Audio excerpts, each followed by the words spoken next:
Welcome to Bears on Tap, hosted by Quinten, Krzysko, Samir Patel, Sonny Verma, and the one and only Ron Luce. Bringing you all the news, analysis, and opinions on the charter franchise, Chicago Bears.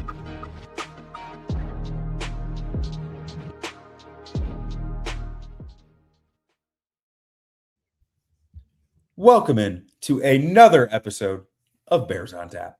My name is Quinten Krzysko. I am joined by Ron Luce. And as Ron pointed out in our pre-show here, this is the latest game preview ever recorded from Bears on Tap. Yeah. How about them apples, man? How about them apples, man? I'll tell you what, Q, I am so stoked, especially after missing last week's preview show. I'm almost jealous that like you and Mr. Shagru and Samir were able to get this thing ready and then watch an epic football game and be on the winning side of it. So it feels good to be on here this week. I am superstitious, but not leading up to the game, only on game days. So my jersey that I wore on Sunday will not be washed and will be reworn next Sunday. But until then, man, I'm thrilled to be here. Again, like you pointed out, I am thrilled to be here on January 13th with you for a game that will be played on January 19th or 18th, whatever the date is, 18th, because it's the latest the Bears on Tap podcast in all of its years of existence has recorded a game preview and subsequently a post-game show. So I'm doing great, man. How are you doing, Q? I'm doing wonderful, Ron. As you can tell, I don't have my typical background. I am traveling this week for work, so I am in a lovely hotel. But, you know, Ron, I got to ask, what did you do to win that game for the Bears? Because you were on Twitter saying you were exercising demons, and you were what happened? I was telling everybody that I was prepared to sacrifice my soul to the devil for them to win that football game. Okay.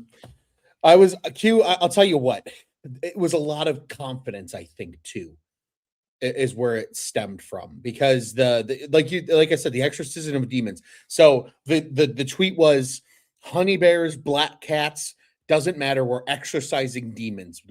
They are winning this football game. And because, you know, you hear, I saw something pop up. Somebody sent it to me last week.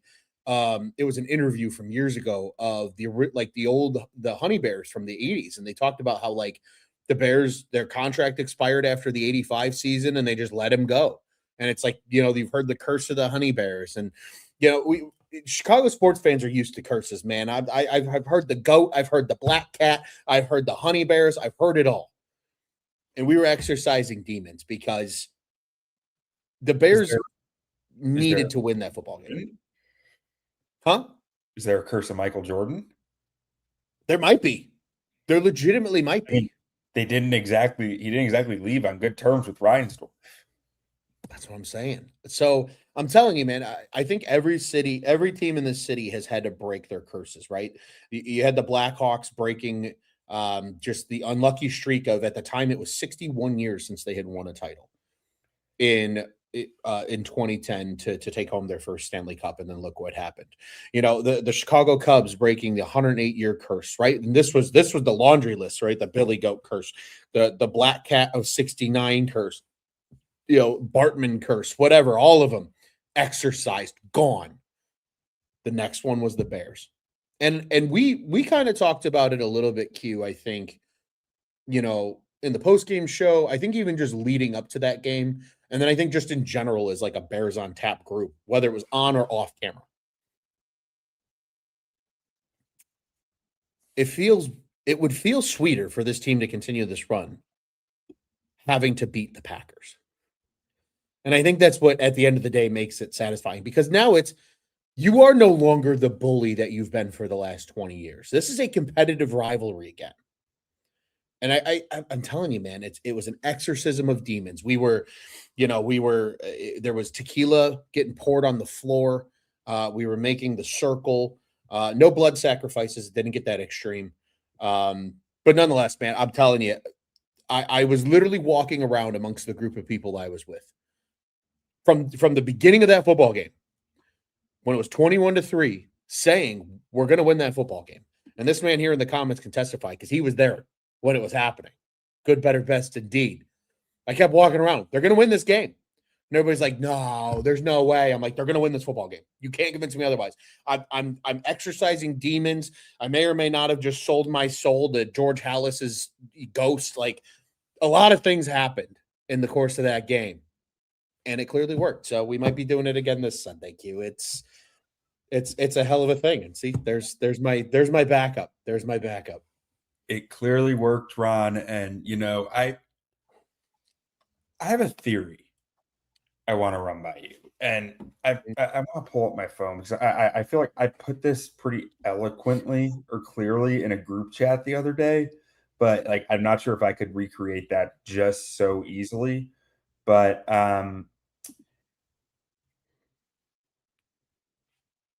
I got some. How do I want to say it?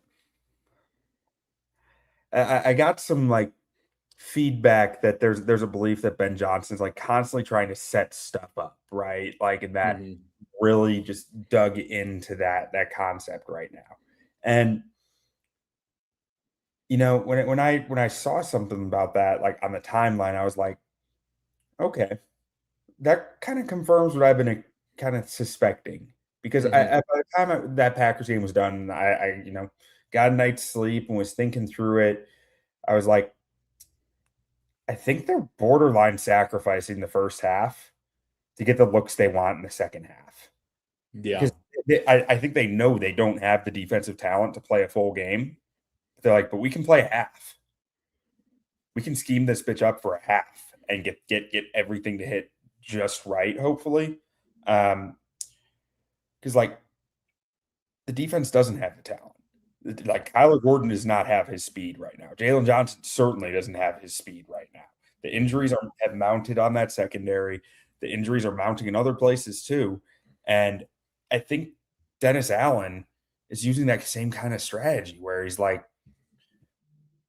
if we can keep everything pretty vanilla in the first half and, hopefully limit points, the goal isn't to give up 21 first half points, but it's going to happen when this is your game plan, Right.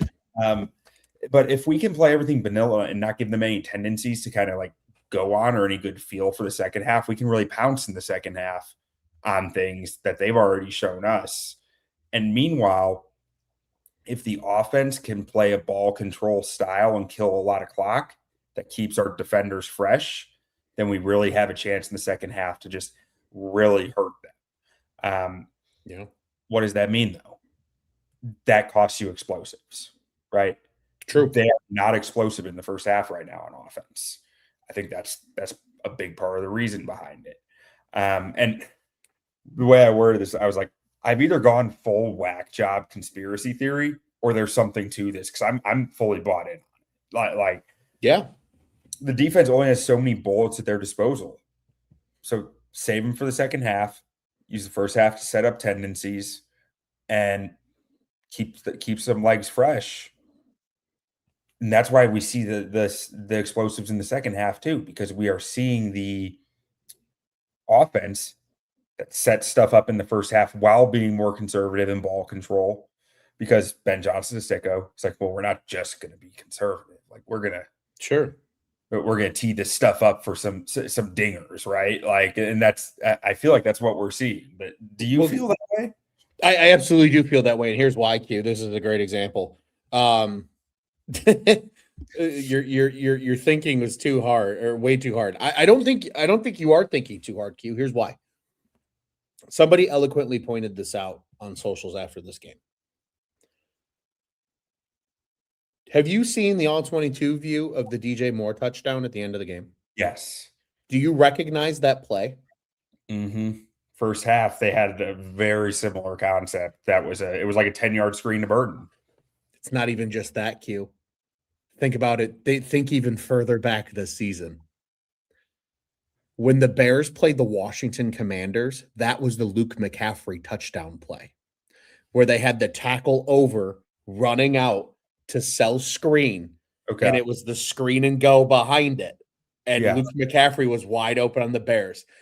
Ben Johnson saw that, went back of the brain for later, Yeah. and then pulled it out in like the biggest moment of the season to this point. So to your point of Ben Johnson being a sicko, 100%. He used a play that beat them earlier in the season to beat the Packers. Yeah. That's the definition of sicko shit. Especially too, because to your point, right? They did a really nice job on the screens early in the game, being able to get Burden, 5 and 10 yards at a clip. Because again, the screen game is an extension of the run game.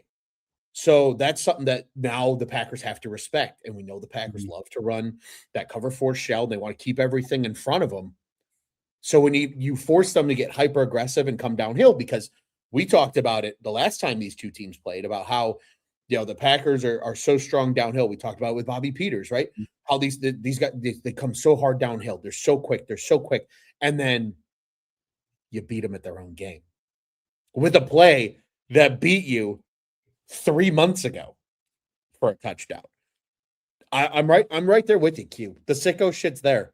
Ben Johnson's got a plan for everything, and I'm 100% convinced that at the end of the day, they are trying to do this. And Q, we got some electric comments coming here. John Parker says, needs the Bears to go to the Super Bowl, beat the Donkeys. Okay, can you do that for me? Hey, I hope so.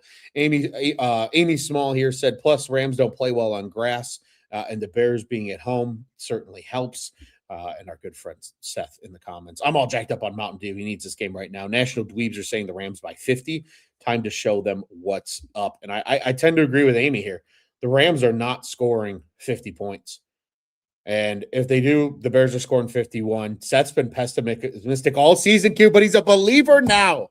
Certainly not because Kyle Brandt put him on blast. I don't know if anybody saw that, but that was electric. There were a lot of Bears content people that we know that made that video, which was quite fun, including our own Seth Conklin. What was it? Oh, you haven't seen it yet. Oh, Q. I've been in work trainings nonstop since Sunday. Oh, Q. Monday morning, Kyle Brandt pulled up on Good Morning Football, and he collected receipts during that Packers game. And amongst the receipts was none other than our very own Mr. Seth Conklin. Congrats, Seth. Also included on there, Greg Braggs. Yeah. Who I know Greg real well. I think you've gotten to know Greg a little bit as well. He was on there. There was a lot of fans that got put on blast by Kyle Brandt. And he was prepared. He was like, hey, production, just so you know, I'll sit here and do these until we go to commercial. It's totally fine. No problem. He's like, I got plenty of them. It's electric, man. It's funny. It was good, though. But, hey, I'll tell you what. I to your point, Q, I think there's a purpose for everything. Mm-hmm. And to me, Ben Johnson does it different than anybody in the NFL in terms of that. Because he's just, I think for him, it's a game. It's a chess match that takes place over 12 plus months. The only reason I think this thought process is possible is because to be a successful coach, especially play calling coach in the NFL, you literally need to be insane. And if you're an insane person, you believe that you can put a game plan like this together and it will keep working. And it has kept work. The only way that you can execute this is by being insane. And I believe Ben Johnson's just utterly insane. I agree wholeheartedly, Q. And you know what? That's what I love about Ben Johnson. I like that he's a little crazy. Yeah, 100%. Now, Ron, you brought up Kyle Brandt, so I do feel like I need to give a big thank you for my Kyle Monungai Angry Run shirt that I got from him in the first half of that game. So thank you to him. Thank you to Homage, who, yeah. If you look in the description of the YouTube video or the podcast, you can use our code to go get yourself a discount on a nice Bear shirt. Maybe you want the Kyle Monungai Angry Run shirt, which is still available for sale on there. But make sure to use that discount code if you're going to buy anything from Homage anytime soon. But Ron, we got the Rams. We got the Rams coming to town in what is, I believe I saw them say, potentially the coldest playoff game to ever be played at Soldier Field. Yeah, it's going to be real cold on Sunday. And the later, since the NFL schedule makers graced the Bears with the 5:30 start on Sunday, it's going to be even colder than it would have been if this was a 2:30 game. Yeah, it's going to be up there. I believe they've said it theoretically, temperature-wise, right now would be, I think, top 5 all-time like coldest games at Soldier Field, let alone playoff game. I mean, that's for a dome team from Los Angeles. I like that. Mm-hmm. It's another piece of adversity that they have to overcome. Yeah. Not to say that they can't, but it's still another wrinkle into the course of this game. I mean, it's frankly, it's more than a wrinkle. It's huge. Like, Yep. we know Stafford can play in the cold. We've seen it, but like, Sure. there's not a team in football that going to the playoffs scared me more than the Rams. There just wasn't. I mean, but when you put them in, 10, 15-degree weather, it becomes a lot more palatable, a whole lot more palatable because these guys haven't played in that. Mm-hmm. They haven't. I gotta pull up their schedule. Like,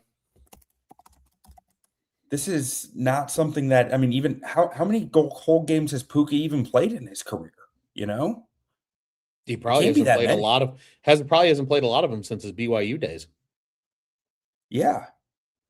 I guess, yeah, the BYU. Okay, so that's in there. But like this year, they played at Carolina in November. That might have been a little cold. At Seattle in December, again, like might have been a little cold, but like I doubt it was anything that cold. Yeah, Anything no. that no. Like, let's see, the Seattle one, 51 degrees. Beautiful. They have not. Otherwise, they played at Arizona Dome, at Falcons Dome, Mm-hmm. and before that, you're in October talking about Baltimore, maybe, but like it's not that cold. Like, these guys have not played a game like this year. No, and ironically enough, the Bears have. They played that Cleveland game. It was. I mean, I think the Cleveland game was colder, and it was windy, and we saw that it didn't matter. And granted, the Rams are not the Browns. This is not apples for apples, but the Bears are built to play in this weather, and they're going to practice in that weather throughout the course of the week as we inch toward the weekend and it gets colder. I think today is supposed to be the nicest day of the week here in Chicago. I believe tomorrow we're supposed to get snow overnight is in the forecast. So it's going to start to drop here in the city of Chicago as we inch closer to Sunday. And you better believe it. The Bears are going to be, out there trying to take care of business. And Ninja Turtle says here, Stafford played in Detroit for so long. Ha ha. They play in a dome too. Did we forget that Detroit doesn't play outside? Well, and we mentioned, like, we know Stafford can play in the cold, but Sure. he hasn't done it in over a year. Like, that does, like, building up those calluses every year does matter some. And also, you mentioned Stafford and Adams there. That's 2 players. Yeah. Like, it's 2 very important players, but still 2 play. We're talking about the whole offensive line, the whole defense. Like, every one of these guys is going to matter in a game like this. 100%. 100%. And to Ninja's point, sure, they play the Bears, but Stafford hasn't been in Detroit in how many years now? 4? Something like that. It's been a while. Been a while. Yeah. And I think, too, let's not forget, he's also playing with a sprained finger on his Yeah. throwing hand, which is a real bitch. They said he's good to go. He's going to play, which don't get me wrong. Even as a Bears fan, I have always loved Matt Stafford. I have always enjoyed watching Matt Stafford play football. There's no tougher SOB in the league that's played quarterback, in my opinion. He's going to play through the sprained finger. But when it's cold and you're struggling to get a grip on that football, that's going to be something to keep in mind here And as another piece of adversity. To clarify this, like, we're not sitting here saying they're going to suck because of the cold. No. We're saying there is an edge that the Bears get out of the cold that, might make it a bit more winnable for the Bears. It's not like they're going to suck. They're going to be held to 6 points because they can't play in the cold. It's, you might hold them to a few less points than you would otherwise, which gives you a bit more of a chance in this one to really take advantage of it. Definitely. Again, there's more things there's more pieces of adversity that the Rams have to face that they are not as acclimated to as the Bears are. And not to say the Bears are overly acclimated either, but they've already had experience playing in a number of cold games this season. I mean, that Green Bay game at home at Soldier Field the first time around in the regular season was cold. They played in Lambeau. That was cold as shit. They played that Cleveland game. I'll testify. I was at that Cleveland game. That game was atrociously cold. I've never opened a beer queue in my entire life and it freezed in 10 minutes. That's how cold it was, that Cleveland game. So like they've had shots at this. And when you're already battered and bruised in the playoffs, like a lot of guys are playing through injuries, that cold just magnifies that pain. And we've seen this all year. The Bears are a team that has been notably we've talked about it on this show, the curse of playing the week after you play the Bears. The final record, I believe, on the season was 2-13-1. They beat the shit out of people. And when it's cold, that plays a bigger factor. You feel each one of those hits more and more and more over the course of a game. It's just another piece of adversity, of your elements, of I think what we can consider somewhat of a home field advantage in this case. Just because the Bears are used to it, don't get me wrong, as a fan, do I want to go sit out in that shit? Absolutely the fuck not. But there's there's multiple elements at play here that the Rams have to keep into consideration besides just your traditional game plan. Yeah, agreed.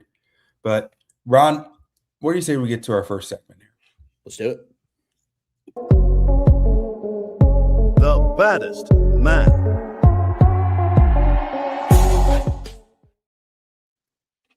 All right, Ron. Who is the one guy on this Los Angeles Rams roster that you look at him and you're like, I don't know what you can do about this guy. It's a bad dude. There's certainly a few names on this team and a lot of guys I really enjoy watching, especially on the defensive side of the football. Like that front 4 to 5 to 6 guys that they have are a blast. I love Poona Ford. I've become a real big Poona Ford truther over the last year or so. I think Seth's got a great answer here in Jared Verse. I mean, he's an incredible football player. There's a reason he was the first defensive pick in his draft class in the first round that year. But I'd be lying to you. There's something about late round receivers who kind of go off the wall in the media that are dogs on the field that kind of scared the shit out of me a little bit. We saw it with Antonio Brown for a long time, right? He was a little off the rails. He said a lot of shit in the general media that a lot of people didn't like, but he was a hell of a football player and he was really hard to stop. The Rams have a guy like that. Some people say he might be a little, anti-Semitic. There's been some whispers and rumors that he maybe some little things going on. He was a late round draft pick. Puka Nacua scares the shit out of me, especially with a depleted Bears secondary right now in the sense of just guys banged up, not at full speed. Devontae Adams, and I think Seth brought up a good point here. You don't know what Devontae Adams' health is going to be because he missed a few games with a concussion at the end of the season and then took that big lick in Carolina last week on what should have been a caught ball that ultimately was incomplete, and it drew a penalty, but that doesn't turn back the fact he got helmet to helmet after coming back from a concussion. You wonder how on it that he's going to be. But Puka Nacua, we all know what Puka Nacua is. I'm looking for where number 12 is on the field at all times because that dude scares the absolute shit out of me. He's a bad dude. And especially when you start talking matchups, I think he's an even badder dude this week because of just the nature of the Bears secondary right now. Yeah, it's a great answer. And I mean, evidently Puka is, I don't know, like the Antonio Brown comparison, there's some weird stuff going on with Puka right now. That's what I'm saying. It kind of fits. Really saw coming. There were something with him streaming in the locker room too recently. Yeah, I don't know. And Puka's taken a lot of hard hits in his early part of his career. So there's a lot of AB comparisons, other than the fact that he's a lot bigger than Antonio Brown ever was. But yeah, It's a weird parallel, Q, and it kind of scares the shit out of me. There's something about it that it's kind of I've seen this movie before. They just rewrote the plot a little bit, but it follows the same guidelines. That's kind of how I feel about Puka Nacua. Now, for me, I mean, part of me wants to go Kobe Turner just because he's a guy that, I missed in the draft. I was way too low on him. And ever since his rookie year, I've been like pounding the drum for this guy. Kobe Turner is a bad dude. Like, he is stout against the run. He's quick. He's got burst up field as a pass rusher. Like, he is a problem at defensive tackle. But I think if I'm going defense, it's got to be, to Seth's point, Jared Verse, right? Bears have a left tackle issue. Jared Verse is going to find ways to eat in this game one way or another. But, I don't think I'm going to go defense. Part of me goes Kyron Williams, product of St. Louis, went to Notre Dame, somewhat of a local guy to that degree, playing in Soldier Field. Like, I expect him to do some good stuff, but ultimately, there's one guy in this roster that scares the daylights out of me, and that is Matthew Stafford. Yep. He's the MVP. He's going to win MVP this year. He has like 47 touchdowns or something. Like, this dude is playing lights out. Coming into this year, we weren't even sure that he was going to play. Some back injury, like, held him out all the preseason. Everyone's like, is he going to, like, Stafford's washed. He comes out and throws like 4 touchdowns week 1. It's like, okay, Matthew Stafford is not washed. He looks as good as ever. And he had some issues last week against Carolina. It was hellaciously windy at that stadium. I know I flew into Charlotte on Sunday. My plane it couldn't even land. We had to go to Columbia, South Carolina because it was too windy to land. Like, all the planes got diverted. It was insane wind. And the hurt finger, as Gay mentioned in here, it definitely can matter in this one. But ultimately, I mean, Caleb Williams talks about this guy as someone who he emulates his game after, and it's clear as day. Like, Matthew Stafford is a creative playmaker with a cannon for an arm, and he sees the defense as clear as any quarterback in this league, and he has as good of an offensive scheme around him with talent. Like, there's one guy that scares the daylights out of me, and that's Matthew Stafford. Yeah, I agree with you, Q. Matthew Stafford, a guy I love to watch play football when it's not against the Chicago Bears. But we've gotten the taste of watching Matthew Stafford against the Chicago Bears. We got to do it for a long time when he was in Detroit. And even though the Lions didn't win a lot of those football games necessarily because they just weren't a good team around him, he always had a day. He always found a way to have a good football game and put it together. And you're right. I mean, he's one of the smartest quarterbacks in the league. I mean, he's one of the few OGs that's kind of left in this league in terms of, the older quarterbacks. He's still performing at such a high level. I agree with you. He would be my MVP if I had a vote. I mean, he's been incredible. And to your point, yeah, it's funny. I remember before the season, everybody's like, is Matthew Stafford even going to like play football again? And then arguably puts up one of the greatest seasons of his career. How weird that is. But yeah, he's a dog, man. That's the number. That's the 9 that scares the shit out of me, not the one up in Minnesota. 9. All right, Ron, who's going to be the baddest man for the Bears in this one? Oh, Q, I'm gonna have to go with the counterpart at the same position of your baddest man. It's got to be 18, man. It's got to be 18. He's gonna have to show up in this game. I think there's going to be a lot of points on the board in this game. I would not be surprised. I don't know what the over/under is right now at the opening. If somebody in the comments would love to look that up for me, you'd be a real MVP. Whatever it is, I'm willing to take that over, even if the elements are cold. I think these guys have to ball out, and especially if the wind is bad, which we know it can be and typically is when it's cold at Soldier Field. You've heard the whole expressions, Q. You mentioned it on this show before, right? About like with Mahomes back in the day, about there's certain quarterbacks where the wind no longer plays a factor. Caleb's one of them, and he's gonna have to play like that again. He's gonna have to be fourth quarter Caleb, probably for a little bit more than just the fourth quarter in this game. I fully expect him to have a day. He's gonna have probably one of the best pass rushes going against him that he's seen all season as well on the defensive side. So greased up deaf guy is going to be in full effect. Ozzie Trapillo just got put on the IR today. So it's probably going to be Theo Benedict playing left tackle. God forbid he doesn't do well or gets hurt. It's probably Braxton Jones, who hasn't played since whenever. He's probably going to have to do some greased up deaf guy magic in this game. And he did it against the Packers. I mean, let's call it what it is. I mean, that fourth down throw, it's replaying in my brain at least 3 to 4 times a day right now, because I see the Air Jordan logo every time I see that highlight. He's gonna have to be the baddest man in this one. So I would almost be embarrassed to not bring up and take 18 in this one, because he's gonna have to be the Bears' best player on Sunday for them to win this game. He will. And Ron, you mentioned 9, but what's twice as good as 9 and double 9? 18, baby. Let's go. 18. Let's go. For my baddest man, since you already went with Caleb, man, I think that's a great answer. A part of me was thinking a running back here, because the Rams do play a pretty light defense.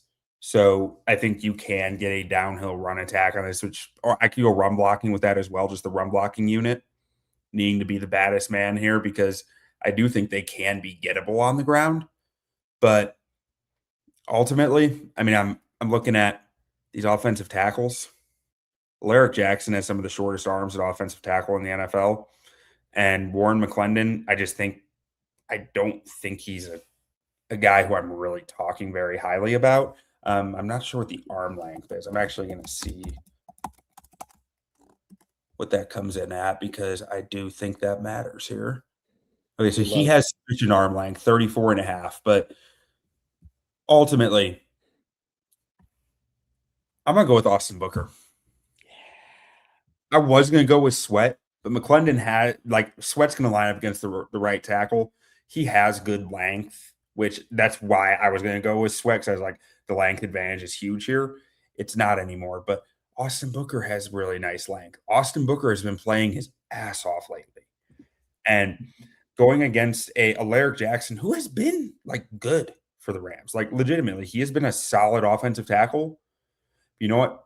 Length plus speed, to me, that is the equation to beat an offensive tackle like Alaric Jackson. And I think Austin Booker's going to have to do that in this game. I think he can do that in this game. Definitely. And I think Booker had a great game against the Packers. I think you really saw him. He's the type of player, Q. I remember we had this conversation, I believe it was last year with Darnell Wright. And about, it doesn't necessarily need to be linear, but we want to see improvement at the end of the season from where he was at the beginning. And I think we've seen that. And it almost has felt a little bit linear of late, where he is steadily getting better every game, it feels like, that he's on the football field. And he had a really, really good game this past week. Seth says here, last time he made a big Booker prediction and came true. He's calling it now. He's going to get 3 sacks and a forced fumble. That would be absolutely electric. But again, I think you bring up a great point. Use that length. He's a guy that can get into the chest of offensive tackles. We saw it against Cincinnati on that huge bull rush sack that he had. He's going to need to do it here. And I love that pick, because I think he's a guy that just every week it feels like he gets better and better.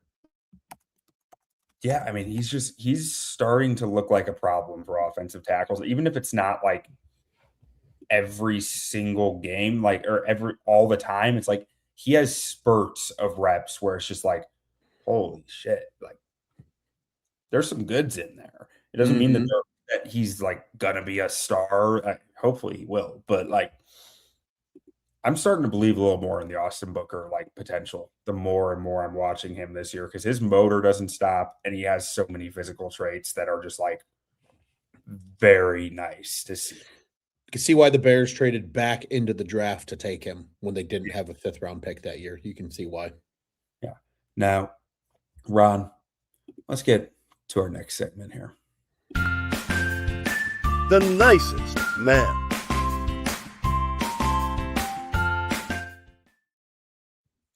All right, Ron. Nicest man. This is the guy that the Rams might, go take out for a beer after the game, be like, man, I owe you one. Who's the nicest man on the Bears this week? Man, This one just pains me in general because I look around and I think about where does Puka Nakua feast the most? And believe it or not, he does a fair amount of his work from the slot.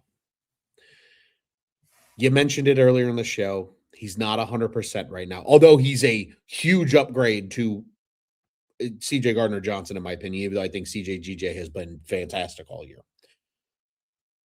Kyler Gordon has an opportunity here to be the nicest man this week, especially if Sean McVay knows that he's not 100% and attacks him with Puka in the slot or Deontay or Tay Adams in the slot, either one. But one of those guys is going to get some work. I think Nashawn Wright's length plays well against either one of these receivers on the outside if they do get the work there. I think Jalen still has, enough in the tank to put up a fight. I think there's a chance where, we see some of those insert through the B gap, insert through the C gap on a route, and it has to be Kyler Gordon taking him. And I think that's an opportunity where the Rams can do a lot of damage. So for that reason, I hate to say it because I love Spider-Man. But Kyler Gordon is my pick this week, I think, for nicest man for the Bears. I think that's a fair pick. And the Rams, their offense doesn't terrify you with speed like a lot, like some offenses do, which I feel like works in the Bears' favor a little. But this is a little off topic, but I do think that there is a chance we see a big Tutu Atwell play this game because that's their one real speed. Right? I can see McVay finding scheming something up really nice for him. But I think Kyler Gordon's a good pick here because the Rams, they kill it out of the slot. Whoever's in the slot, they, like you said, it could be Adams. It could be Puka. It could be a tight end. They've run a ton of 12 and 13 personnel this year. A ton, which is different for them. But they're gonna give you looks out of that slot position to really eat you up. And Kyler Gordon's not 100%. So that's a good pick. For me, you mentioned Theo Benedict starting. I saw a comment from Ben Johnson that was very non-committal on this. Maybe that's gamesmanship, or maybe it means that we might be in store for a Braxton Jones game. I put Braxton Jones in the starting lineup based on that comment here. I think it's a pure toss at this moment, like a true 50-50. But if I'm making some assumptions here that Jones is fully healthy, which I think is a fair assumption after the amount of time he missed, that he, has gone through enough rehab where he's confident in his athleticism and his, strength. That one is more iffy. We don't know that. And that he knows the playbook and the concepts well enough to be trusted out there. Because the first 4 games this year when he was playing, it seemed like he did not know the stuff well enough because he missed so much camp. So you can trust him to execute based on what they're seeing in practice. I think he's your starter. But either way, whoever's starting at left tackle is your nicest man because Jared Verse is going to be pounding him all day. And Jared Verse got a lot of power. Jared Verse has a hell of a bull rush. That's Braxton's weakness. Jared Verse also has long arms, and he can beat Theo Benedict around the edge. So, it's a really tough matchup for the Bears at that spot. So that's my nicest man, the Bears left tackle, whoever that might be. Yeah, great point. It really does feel like it's a week where it's really unfortunate that Ozzie Trapillo got hurt, especially such a terrible injury too. A torn patellar tendon is nothing to fuck with. So the fact that not only do you lose him, but then there's also question marks about next year when the season starts, if he's going to be fully healthy or not. That's a tough blow to come from that Packers game. And to your point, though, Q, no matter who you play at left tackle, Jared Verse has something in his bag of tools that plays really well against that guy's weaknesses.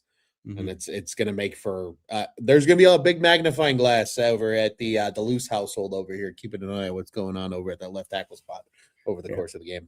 Well, and even we've seen, the Bears get aggressive with a slot receiver trying to hammer down an edge and stuff. Jared Verse is a fucking brick house. Yeah, he's a big dude. Like I'll be like happily surprised if I can see a slot receiver push it. Like they did to Myles Garrett. It's like you can do it to anyone with the right angle, but like that's a brick house right there, man. Jared Verse is a tough dude for a tight end, for a receiver to actually make much of an impact on. And you mentioned Ozzie, and I think we need to touch on that a little bit, given our O-line background. No O-line show this week, unfortunately, due to my employment and my people who sign my paychecks. I just don't have the time for it this week. But Ozzie, man, I'm so disappointed on that injury. And it's not just because he's not here this week. It's because I've said this on X. I've said it like in my articles. I've said it many times. I was very excited to see what Ozzie could do to improve his lateral burst with a full offseason of training. Because, last season he's trained for the draft. He's not trained for any specific item within his toolbox.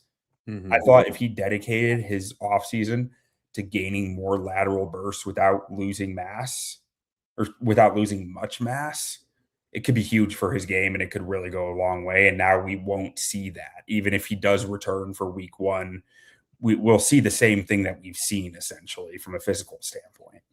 Yeah, it is a real bummer because, and especially too, I mean, I've seen a lot of discussion around a torn patellar tendon and how like it's such a freak injury that we really don't hear a lot about, but there's been a couple of guys that have suffered it all of a sudden, kind of out of nowhere. It's a hard injury to come back from. And I think that's the part that scares me the most. It's because you invested a second round pick in Ozzie Trapillo. He was improving immensely. And to your point, Q, this is an offseason that would have been massive for him to take that second step forward. And now you don't have it because of this injury. And that is an absolute bummer when it's all said and done. Q, one quick comment I thought that was good here, though, from Seth, not to totally change subject, but he is expecting a ton of 13 personnel from Ben Johnson to account for Jared Verse. And I think that's a great point as well. We might see some Colston Loveland chips and Cole Kmet chips maybe instead of DJ Moore and Rome Odunze and Luther Burden, which is a good point. But yeah, man, it's like, don't get me wrong. It sucks losing TJ Edwards to an extent. You never want to see anybody get hurt. You never want to see anybody get hurt, but I think to your point, like we know what TJ Edwards is at this point in his career, right? Yeah. The fact that now you could potentially watch Ozzie Trapillo's growth get stunted a little bit is really, really disappointing because he was starting to put a lot of good shit on tape. Yeah. And note on the graphic, TJ Edwards will not be starting at linebacker. He's out. I missed that on the graphic. We have DeMarco Jackson should be starting. And I think he gives you more speed at the position, which is something that I thought helped last week in the second half. So sucks to have a loss, but like I am glad that we have a Jackson behind him who's a very strong backup there. And point from Seth here too. Rams tight ends have accounted for 18 touchdowns this season. That's not a small number. No, that is not a small number. But Ron, who you got for your nicest man on the Rams? Oh man, I mean, I'm gonna feel like I got to take the low hanging fruit here. The only real spot on this Rams defense that gets cooked is corner, specifically Elijah Forbes. And even then, like you look at this defense, and there really are no weaknesses. And I think what they do on defense is spectacular. I think their system is awesome. I've watched a lot of, believe it or not, I've actually watched a lot of defensive Rams content in the recency before this matchup, just because I thought it was curious because they are such a fascinating team. Like they defy logic in the sense of how they play defense. To your point earlier, Q, a lot of lighter personnel groupings. They play an absolute shit ton in the nickel and dime. Like that's where they almost live out of exclusively. Really small. But yeah, but they do such a great job though with that front six to at least can maintain the run game. They don't necessarily dominate it, but they minimize your ability to really gash them with the run game. And then that's what allows them to play that smaller system, making it harder to, open things up and really take some deep shots. I think that's where in this game, though, to Seth's point, we see a lot of 13 personnel. Maybe we see a lot of Cole Kmet and Colston Loveland involved in the game plan. I fully expect those two to be big targets this week because of the size mismatch and what they can bring in the pass game over the middle against some smaller defenders. But I look at the graphic. There's only literally 2 places on this graphic that are red. Kanata Mumfield doesn't get a lot of work. To your point, it could be Mumfield, it could be Atwell, it could be Xavier Smith. They all play a pretty equal amount of snaps. Exactly. So I think at the end of the day, I got to go with that cornerback too. I think whichever Bears receiver gets the opportunity to work against Forbes needs to win and win a lot, whether that's Adunze, whether that's Moore, whether that's Burden. I think the Bears have the horses to combat that and get some of those matchups. Somebody's going to have to eat, though, because I think, the only weakness on their defense is cornerback too. I mean, Ron, are you considering putting Loveland out there to body him? Yeah, you could. One of the greatest players in the NFL. I mean, they did it this past week. Look at that, the 2-point conversion play. The Bears got the personnel grouping they wanted.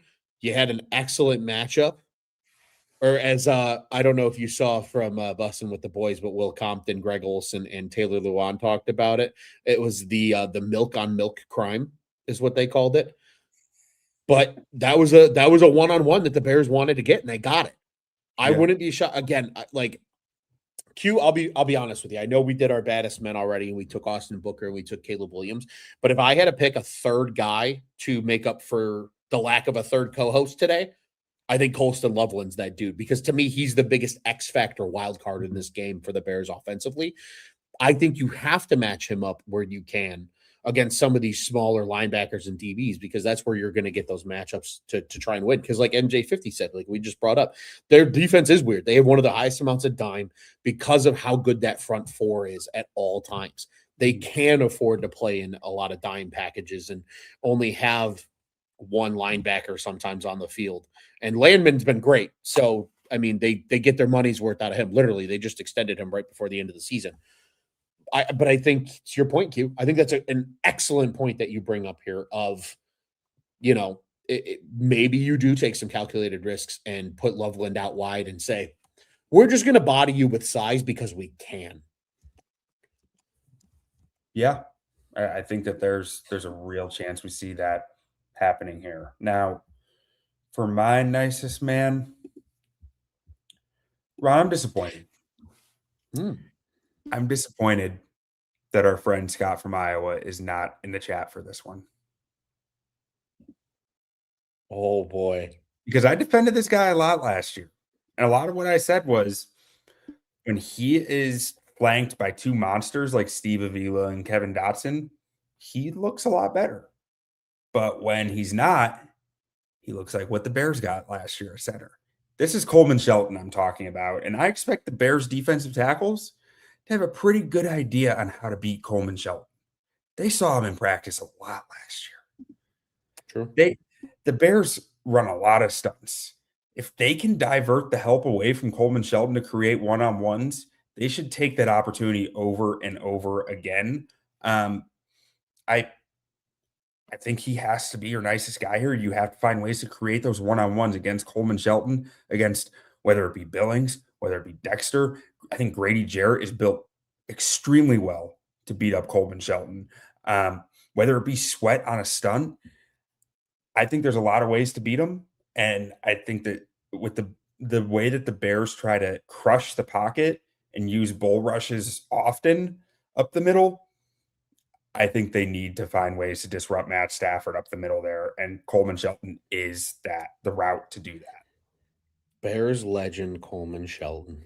And hey, I defended Coleman Shelton a ton last year. I you think did. Coleman Shelton is a quality center, but he has weaknesses. And I think the Bears D-line happens to have some strengths where those weaknesses are, even if there's very few strengths on this defensive line. Q, I'll tell you what, as a former player myself, when you practice against these guys 3 times a week and your teammates, you know the whole bag of tricks that your teammate's going to throw at you. And you would have to almost throw them off, like even if it was outside of your game sometimes, to get some wins in practice. And I know the NFL doesn't practice like collegiate or high school teams do, but it's still the same concept. You still got to win your one-on-ones. They still do one-on-one drills. You're 100% spot on. These guys have seen a lot of Coleman Shelton. They know what he can do and what he can't do. And I'm sure DA is looking at that right now and licking his chops maybe a little bit and telling these D tackles, hey, we're going to need to find pressure up the middle because we might not be able to generate a ton of it on the outside. And that's where, maybe you can run that pick stunt.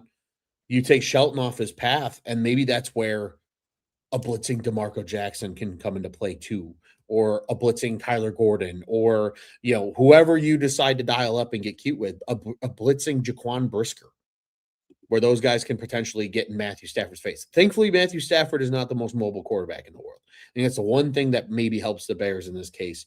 You don't have to worry about him getting outside the pocket. Don't have to worry about him extending too many plays. He's going to do it a little bit just because I think he's a good enough athlete. But if you're able to bring significant pressure up the middle, that's going to make that a lot harder for Stafford on Sunday. Yeah. And unfortunately, I don't have access to my grades from last year. I was just trying to look this up. I don't know what I graded Shelton in the game against the Rams last year. I feel like he had a rough game, which is telling to your point of when you play a full season with one team, you see them get on the other side. They tend to know you pretty well. And I think the Rams last year did know Coleman Shelton pretty well when the Bears faced the Rams. Now we're seeing the opposite of that. Yeah, they felt bad for beating his ass so badly that they said, hey, come back. We liked you. We loved having you. You fit our scheme well, and we'll give you a little bit of a pay raise too on top of it. So. Yeah. But Ron, what do you say we get to our final segment before we close this thing out? Let's get after it. Keys to victory.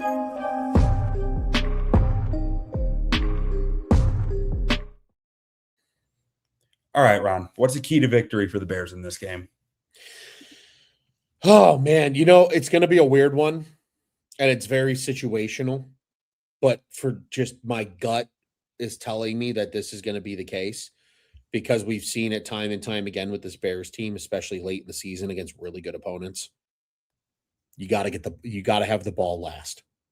I think that's a huge key to this game because I think we have San Francisco Bears level ability of where this game could go in terms of the back and forth.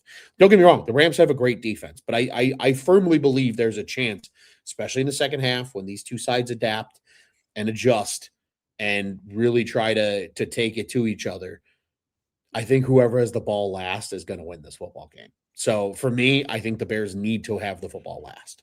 Have the ball last, have the game in your control. You control the clock, you control the outcome. And hopefully that includes a victory in either a trip to Seattle or staying put for a Week 17 rivalry on your own turf. Got to have the ball last because I don't expect this game to be a blowout in either direction. Yeah, I think that's a good pick, and I'm thinking I'm with you on that. I think this game is coming down to the last possession of the game. I think if the only way it doesn't if the Bears just can't they get down early again and they can't muster it all the way back. But outside of that, I think the Bears have the ball last. They're within one touchdown. That's where I'm hoping that we see it go. For me, I'm touching a little bit on our nicest man segment. Gotta manufacture pressure up the middle. You have to. It's the only way you're going to fully stop this offense this week, I think. And you combine that with maybe a little bit of the element of the cold, a little bit of the element of the turf. Something I think you might be able to get some stops when you need them. And we're cooking with gas. That's my primary key of the game is manufacturing pressure up the middle of the Rams offense. I like that. Q, I got another one for you since we're short a few co-hosts today. I think another key one, especially for the first half, is going to be drain the clock. control the football on the ground. I think the Bears' ground attack more than any game this season is going to be most important in this one. Ground and pound. Most importantly, physically beat the shit out of the Rams in the first half. Wear down that D line so they can't rush as effectively in the second half. Wear down those small linebackers so they're not able to initiate that hard hitting first contact, and your running backs can get those extra yards after contact. They have to control the clock in the first half and just beat the living piss out of this smaller Rams defense. Because if you're able to do that, that's where you can set up what we've seen Ben Johnson and Dennis Allen thrive on a lot of this season is a really strong second half and putting teams away. They have to be able to beat the piss out of this Rams team, just physically run the football, control the clock, and just physically dominate them in the first half. So that way, even if it is a tight game, 10-7 or 13-10 or something in that realm of possibility, you're able to come out with your horses in the second half, and you're the more rested team because you're the one delivering the impact, not the other way around in this brutal cold that's expected on Sunday. Yeah, and to your point, just to add on to that key, like the offensive line has been a little bit iffy run blocking the last few weeks. They haven't been the same unit that we saw like mid-season. True. That needs to change this week. Agreed. If the Bears want to win this game, their offensive line needs to be a dominant run blocking unit. And they have been at times this season. Last couple games, it's been questionable. Agreed. I need to see the Philly effort. The Black Friday game in Philadelphia was one of the best run blocking games I've ever watched. They throw out an effort like that, they will win this game. I agree. Well said, Q. Yeah, again, play bully ball. I know it's been a key of ours throughout the course of the season. I think it sums up both of our points in a simplistic sense, and maybe not fully accurate, but simplistic. Just be the bully. Bring the temperature to them instead of the other way around. Because I genuinely believe the team that's the more physical football team in this game is going to win. That's just what my gut's telling me as of Tuesday night for a Sunday game. Yeah. Ron, what's your prediction? Oh, see, it was so nice not having to do this against the Packers. Oh, my God. Did they able to get it right? That's a better question. I mean, Packers 28 is like a very, or 31-27 is a very, like, believable prediction. You know what I mean? I think we were all a little lower on it on total. A little less scoring. Yeah. Like we were right around the deficit, like the point differential, but like the total was, I think we were all a little lower. Okay. Shit, man. There's two directions I feel like this game could go. This game's either like 20-17 or this game's like 42-35. I'm gonna settle somewhere in the middle. Somebody's missing a kick in this game for an extra point because I think the wind's going to be swirling. I'm going to say Bears 34, Rams 30. Okay. I was thinking, I don't know. This is just my gut. Bears 29, Rams 27. So close. I don't know where that number. I don't know where that number comes from. I don't know how you get to 29, but hey, it just feels right. Just feels right, man. 38-17 Bears is what Nightmare 2 says here. I will say this, like, let's not forget, and this is not a shot at this team because they still made the playoffs, but like, son of a bitch, the Carolina Panthers put up 31 points on this Rams defense. Yeah. And if it wasn't for heroics of Matt Stafford in the second half. Twice. Twice. That's a great point. 31 points in both games. If I'm Ben Johnson, I'm looking at some of that concept for sure. They're a beatable football team. Like, they're great. They're a great football team. Don't get it twisted. But they're a beatable football team. That 29-27 is going to haunt me now, Q. I hope you understand that. So, well, I said, wait, why is it going to haunt you? Because I'm going to be thinking about it until Sunday. What if 'Cause, like- how many ways that could happen? Because that for some reason that number is screaming in my head of like that could happen. Yeah, like the Rams were my preseason pick to win the Super Bowl. I like the Rams. If they get out of this game, they're still my pick to win the Super Bowl. But Yeah. at Soldier Field in mid-January, they can be beat. So let's fucking do it, Ron. This feels like redemption for 2018 all over again, because this was what everybody said about that Eagles Bears game. It was like, if they get through and they play the Rams, they got to come back to Soldier Field and play in the cold again, which they didn't do well during the regular season. Yeah. We'll have to wait and see, man. We'll have to wait and see. Well, we'll find out Sunday, Ron. Why don't we get out of here with a bear down, and we'll talk to everyone after the game. Whew, bear down, baby. Bear down.